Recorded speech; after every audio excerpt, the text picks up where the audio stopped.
안녕하세요.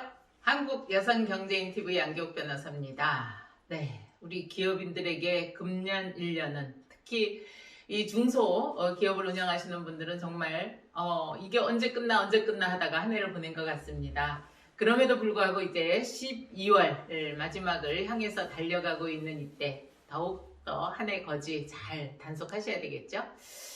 오늘은 제가 상표를 속용한 자의 책임에 관한 얘기를 좀 들려드리려고 해요. 이 사례는 뭐냐면은요, 그 가스 버너를 생산하는 업체에 업체를 하던 분이 이제 아들에게 이제 사업체를 어떻게 보면 물려준 거죠. 그런데 아들은 이제 새로운 사업체를 만들긴 했어요.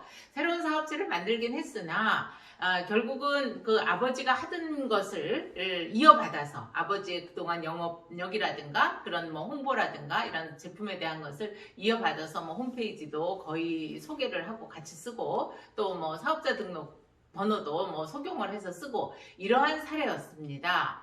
이런 경우에 그 가스, 여기서 생산한 가스를 사용하던 그 식당에서 이게 폭발 사고가 일어나갖고 손해배상을 하는 이런 사례였어요. 그래서 이제 보험회사에서 그에 대한 구상권을 아들 회사에다 청구를 해왔더니 이 아들은 이제 아버지하고 나하고는 사업체가 별개다 라고 해서 그것을 이제 거부를 했겠죠. 어떠세요? 우리 상법에 보면은요, 상표 속용자의 책임이라 그래서 상표를 계속 같이 쓰고 있다라고 하면은 상호를 같이 쓰는 거죠. 같이 쓰고 있다라고 하면은 보통 사람은 잘 모르잖아요. 사업체가 새로 생겼는지 어쨌는지 그 보여지는 것만 보기 때문에 소비자 입장에서는 그에 대한 것을 이거는 뭐 사장이 바뀌었나 보다, 이건 같은 사람인가, 같은 회사인가 보다라고 생각을 하지, 이것을 뭐 이 대표자가 사업자를 새로 냈다고 해서 이거 다른 회사라고 보는 경향은 거의 없죠. 그러다 보니까 우리 법원도 이제 같은 이제 판단을 한 겁니다. 그래서 설사 사업자를 새로 아들이 냈다 하더라도 일단 아버지의 그 영업력을 바탕으로 해서 이것을 운영했다라고 하면 이거는 동일한 상표 소공자로 봐야 된다라고 해서요. 우리 상법 42조 1항에 있는 거죠. 영업 양수인이 양도인의 상호를 계속 사용하는 경우에는 양도인의 영업으로 인한 그 제3자 채권에 대해서 양수인도 변제할 책임이 있다. 이렇게 돼 있습니다.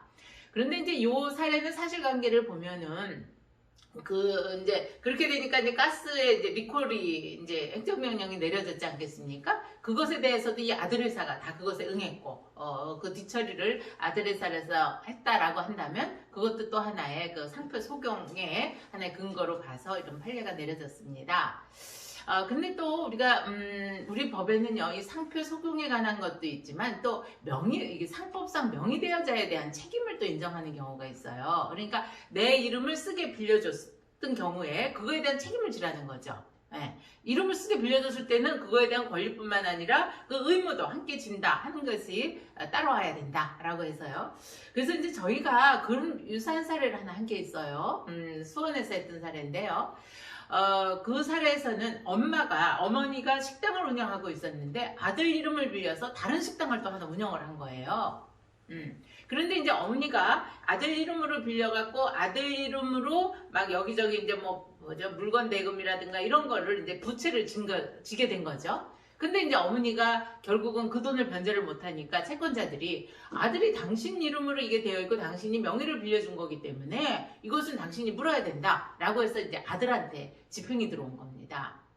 아들 입장에서는 황당하죠. 어머니한테 이름뿐이 안 빌려줬는데 내가 그 책임까지 져야 되느냐 라고 하는데요.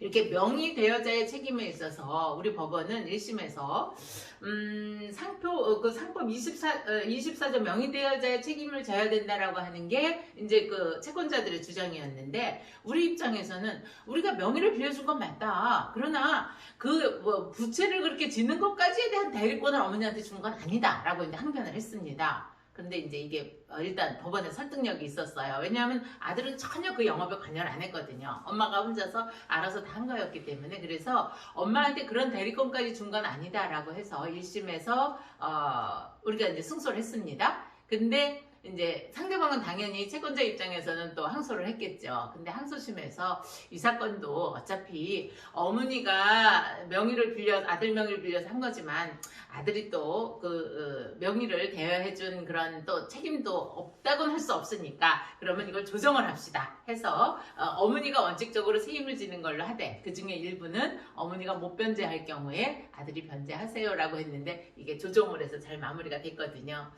제가 조정에 관한 얘기는 지난 기일에도 해서 여러 가지 이제 반응들이 뜨거웠지 않습니까? 이 조정이 주는 매력 이렇게 서로 조금씩 양보해서 올와 나싱 난 전부냐 아니면 전부 잃느냐 전부 가져오느냐 해서 서로 앙금을 남기는 것보다는 이렇게 조금씩 양보해서 이렇게 화합하는 그런 우리 사회가 됐으면 좋겠습니다. 이번에도 역시 좋은 댓글 많이 달아주시고요. 구독, 좋아요 함께 해주세요. 행복한 하루 되십시오. 감사합니다.